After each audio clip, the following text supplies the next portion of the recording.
तो देखिए, इस बीच प्रधानमंत्री नरेंद्र मोदी वर्चुअली रोजगार मेले को संबोधित कर रहे हैं। क्या कुछ वो कह रहे हैं, उसका रुख करते हैं।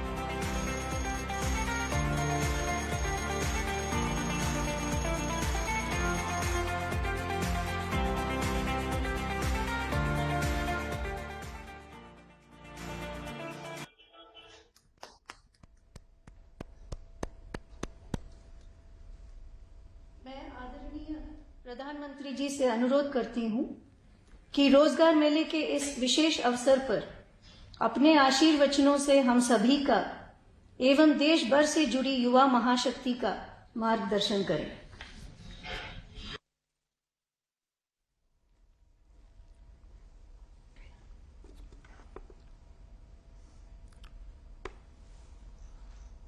नमस्कार साथियों,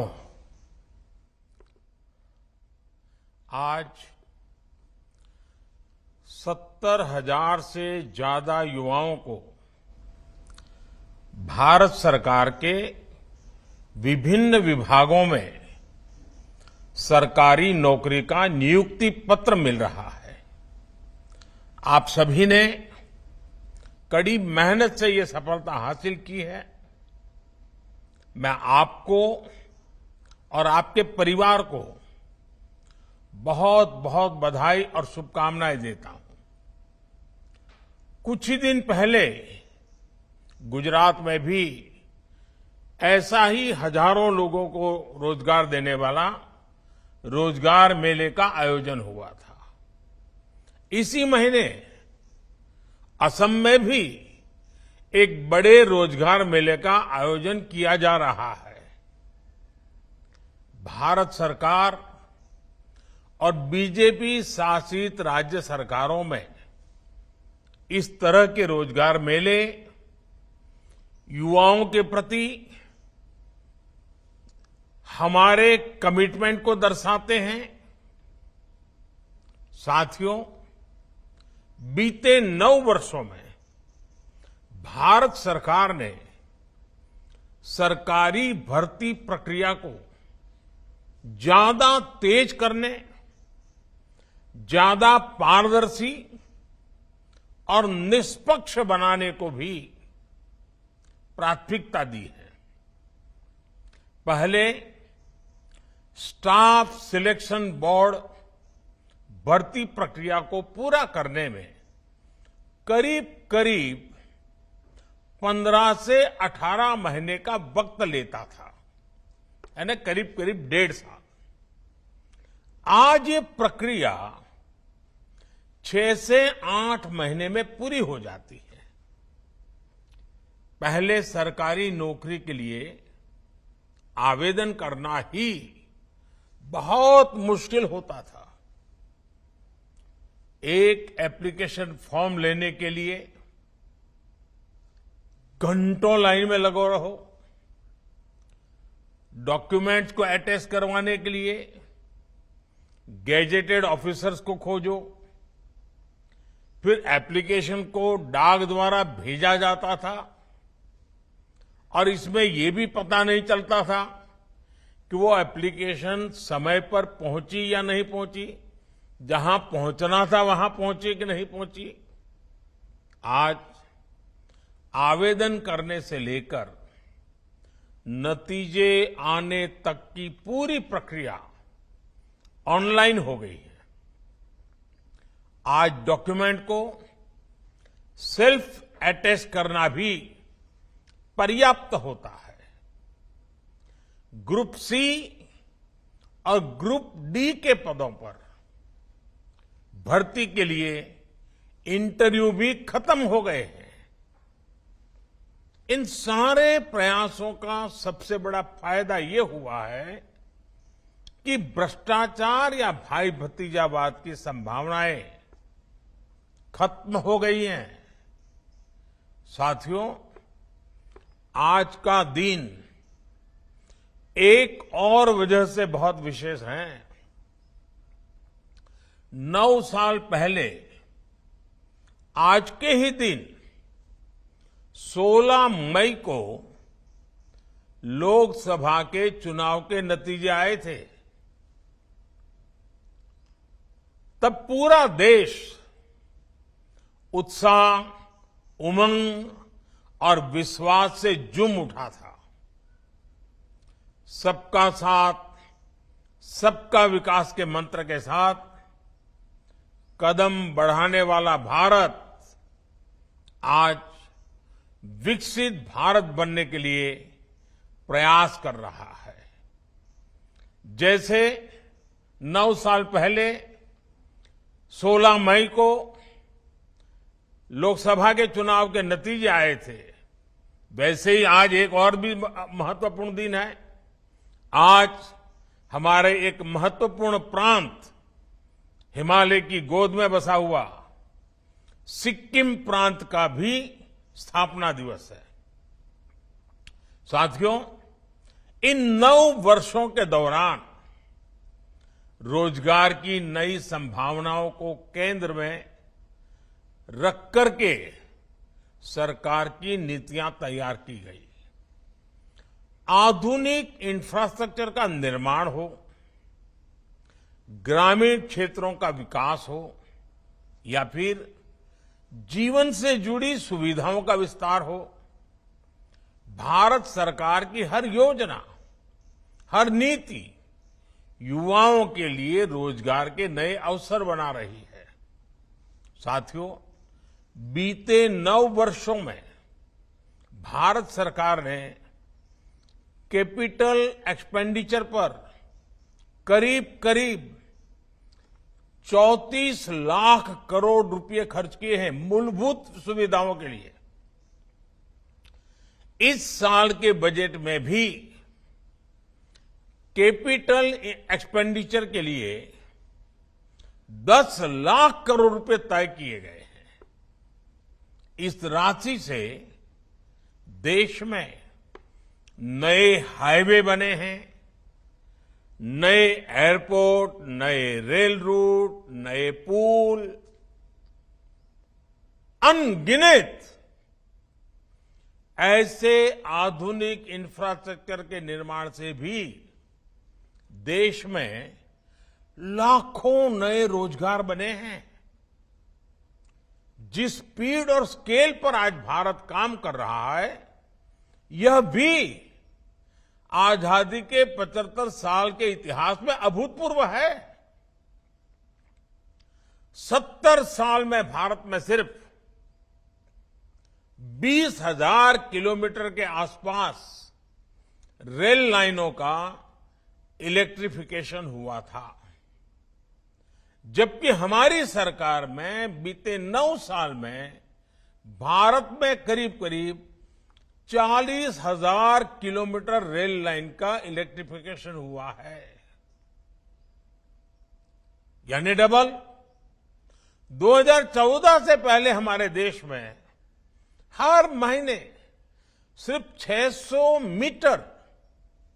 मीटर नई मेट्रो लाइन बिछाई जा रही थी। आज भारत में हर महीने 6 किलोमीटर, उस समय हिसाब मीटर का था, आज हिसाब किलोमीटर का है, 6 किलोमीटर नई मेट्रो लाइन का काम पूरा हो रहा है। 2014 से पहले देश में 4 लाख किलोमीटर से भी कम ग्रामीण सड़कें थी। आज देश में 7.25 लाख किलोमीटर से भी ज्यादा ग्रामीण सड़कें हैं, ये भी करीब करीब डबल। 2014 से पहले देश में सिर्फ 74 एयरपोर्ट थे। आज देश में एयरपोर्ट की संख्या भी बढ़कर 150 के आसपास पहुंच रही है, ये भी डबल। बीते 9 वर्षों में देश में गरीबों के लिए जो 4 करोड़ पक्के घर बनाए गए हैं, उन्होंने भी रोजगार के अनेक नए अवसर बनाए हैं। गांव-गांव में खुले 5 लाख कॉमन सर्विस सेंटर आज रोजगार का बड़ा माध्यम बने हैं। युवाओं को विलेज लेवल एंटरप्रेन्योर्स बना रहे हैं। गांवों में 30,000 से ज्यादा पंचायत भवन बने हैं, या फिर 9 करोड़ घरों को पानी के कनेक्शन से जोड़ना, ये सभी अभियान बड़े पैमाने पर रोजगार पैदा कर रहे हैं। देश में आ रहा विदेशी निवेश हो या फिर भारत से रिकॉर्ड एक्सपोर्ट, ये देश के कोने कोने में रोजगार के अवसर बना रहा है। साथियों, बीते 9 वर्षों में नेचर ऑफ जॉब में भी बहुत तेजी से बदलाव आया है। बदलती हुई इन परिस्थितियों में युवाओं के लिए नए सेक्टर्स उभर कर आए हैं। केंद्र सरकार इन नए सेक्टर्स को भी निरंतर सपोर्ट कर रही है। इन 9 वर्षों में देश ने स्टार्टअप कल्चर की नई क्रांति देखी है। 2014 में देश में जहां कुछ 100 स्टार्टअप थे, वहीं इनकी संख्या आज 1 लाख स्टार्टअप तक पहुंच रही है। और अनुमान ये है कि इन स्टार्टअप्स ने कम से कम 10 लाख युवाओं को रोजगार दिया है।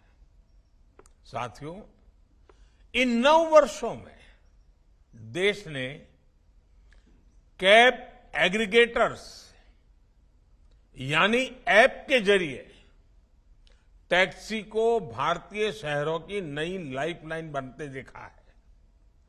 इन 9 वर्षों में ऑनलाइन डिलीवरी का एक ऐसा नया सिस्टम तैयार हुआ है जिसने लाखों युवाओं को रोजगार दिए हैं। इन 9 वर्षों में ड्रोन सेक्टर में नया उछाल आया है। फर्टिलाइजर के छिड़काव से लेकर दवाइयों की सप्लाई तक में ड्रोन का इस्तेमाल बढ़ रहा है। इन 9 वर्षों में सिटी गैस डिस्ट्रीब्यूशन सिस्टम 60 शहरों से आगे बढ़कर 600 से भी ज्यादा शहरों में पहुंच गया है। साथियों, बीते 9 वर्षों में भारत सरकार ने मुद्रा योजना के तहत 23 लाख करोड़ रुपए देश के युवाओं को दिए हैं। इस राशि से किसी ने अपना नया व्यापार कारोबार शुरू किया है, किसी ने टैक्सी खरीदी है, किसी ने अपनी दुकान का विस्तार किया है, और इनकी संख्या लाखों में नहीं, मैं गर्व से कहता हूं, ये संख्या आज करोड़ों में है।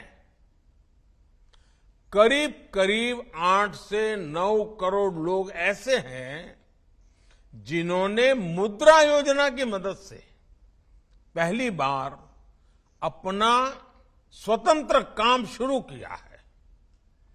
आज जो आत्मनिर्भर भारत अभियान चल रहा है, उसका भी आधार देश में मैन्युफैक्चरिंग के माध्यम से रोजगार का निर्माण करना है। पीएलआई स्कीम के तहत केंद्र सरकार मैन्युफैक्चरिंग के लिए करीब 2 लाख करोड़ रुपए की मदद दे रही है। ये राशि भारत को दुनिया का मैन्युफैक्चरिंग हब बनाने के साथ ही लाखों युवाओं को रोजगार में भी सहायता करेगी। साथियों, भारत के युवाओं के पास अलग अलग सेक्टर्स में काम करने की स्किल रहनी बहुत जरूरी है। इसके लिए देश में उच्च शिक्षा संस्थानों, कौशल विकास संस्थानों का भी युद्ध स्तर पर निर्माण हो रहा है। साल 2014 से 2022 के बीच हर साल एक नया आईआईटी और एक नया आईआईएम तैयार हुआ है। पिछले 9 वर्षों में औसतन हर हफ्ते एक यूनिवर्सिटी और हर दिन एवरीडे 2 कॉलेज खोले गए हैं। हमारी सरकार आने से पहले देश में 720 के आसपास यूनिवर्सिटी थी। अब इनकी संख्या बढ़कर 1100 से ज्यादा हो गई है। 7 दशकों में देश में सिर्फ एमबीबीएस और एमडी की सीटें सिर्फ 80,000 के आसपास ही होती थी। अब देश में एमबीबीएस और एमडी की सीटें बढ़कर 1,70,000 से भी ज्यादा हो गई हैं। साथियों, किसी काम के लिए कौशल का विकास करने में हमारी आईटीआईज ये भी महत्वपूर्ण भूमिका निभा रही है। बीते 9 वर्षों में देश में लगभग हर रोज एवरीडे एक नई आईटीआई का निर्माण किया गया है। आज देश की करीब 15,000 आईटीआईज में देश की नई जरूरतों के मुताबिक नए कोर्सेज शुरू किए जा रहे हैं। पीएम कौशल विकास योजना के तहत अब तक 1.25 करोड़ से ज्यादा युवाओं को स्किल ट्रेनिंग भी दी गई है। साथियों, सरकार के इन प्रयासों से कितने ही नए सेक्टर्स में रोजगार के नए अवसर बन रहे हैं। मैं आपको सिर्फ एक उदाहरण देना चाहता हूं, ईपीएफओ का। अगर हम वर्ष 2018-19 के बाद के ईपीएफओ के नेट पेरोल के आंकड़ों को ही देखें तो 4.5 करोड़ से ज्यादा लोगों को फॉर्मल जॉब मिली हैं। एम्प्लॉयज प्रोविडेंट फंड ऑर्गेनाइजेशन का जो पेरोल डाटा है उससे साफ पता चलता है कि भारत में फॉर्मल जॉब्स में निरंतर वृद्धि हो रही है। फॉर्मल जॉब्स में इस वृद्धि के साथ ही देश में स्वरोजगार के मौके भी लगातार बढ़ रहे हैं। साथियों, बीते कुछ सप्ताह में जिस तरह की खबरें आई हैं वो भारत में इंडस्ट्री और इन्वेस्टमेंट को लेकर अभूतपूर्व पॉजिटिविटी को दिखाती है। कुछ दिन पहले ही मेरी मुलाकात वॉलमार्ट के सीईओ से हुई। उन्होंने विश्वास जताया कि उनकी कंपनी अगले 3-4 वर्षों में ही भारत में 80,000 करोड़ रुपए के सामान का एक्सपोर्ट करने लगेगी।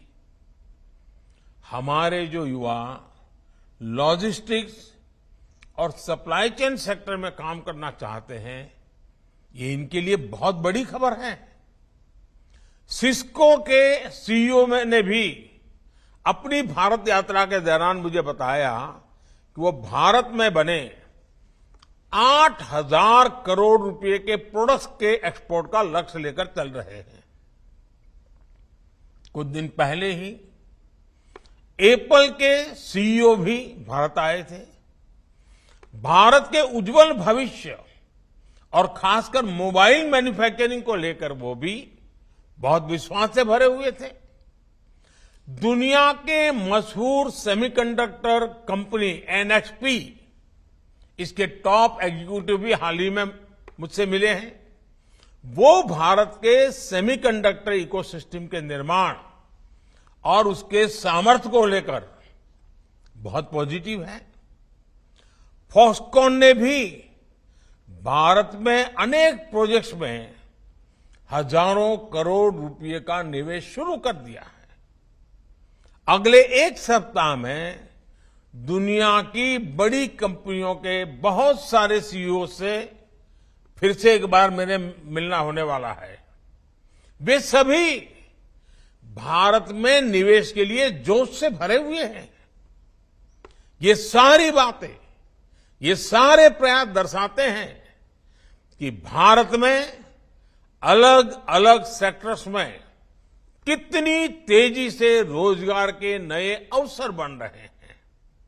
साथियों, देश में चल रहे विकास के इस महायज्ञ में इतने बड़े परिवर्तनों में अब आपकी सीधी भूमिका होगी। अगले 25 वर्षों में आपको अपने दायित्वों को पूरा करने के साथ साथ विकसित भारत के संकल्पों को भी साकार करना है। मेरा आप सबसे आग्रह है कि इस अवसर का भरपूर उपयोग करें। आज से आपके जीवन में सीखने का भी एक नया दौर शुरू हो रहा है। सरकार का बहुत जोर अपने कर्मचारियों के नए स्किल डेवलपमेंट पर भी है। इसी को ध्यान में रखते हुए ऑनलाइन लर्निंग प्लेटफॉर्म iGOT कर्मयोगी शुरू किया गया है। इस प्लेटफॉर्म पर कई तरह के कोर्सेज उपलब्ध हैं। आप उनका पूरा उपयोग करें।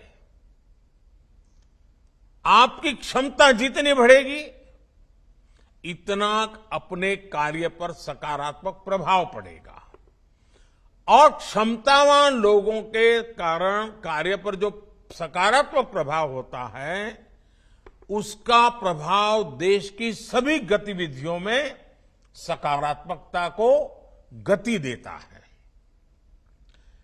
आज इस महत्वपूर्ण अवसर पर आपके जीवन के एक बहुत महत्वपूर्ण पड़ाव पर मैं एक बार फिर आपको तो बधाई देता ही देता हूं, आपकी नई यात्रा के लिए शुभकामनाएं देता हूं। साथ साथ आपके परिजनों को भी, आपके परिवारजनों को भी, क्योंकि उन्होंने भी आपको बड़ी आशा, अपेक्षा और उमंग के साथ जीवन में आगे बढ़ने के लिए बहुत कुछ दिया है। आज उनको भी मैं अनेक अनेक शुभकामनाएं देता हूं। आपके उज्जवल भविष्य के लिए प्रार्थना करते हुए फिर एक बार बहुत बहुत धन्यवाद।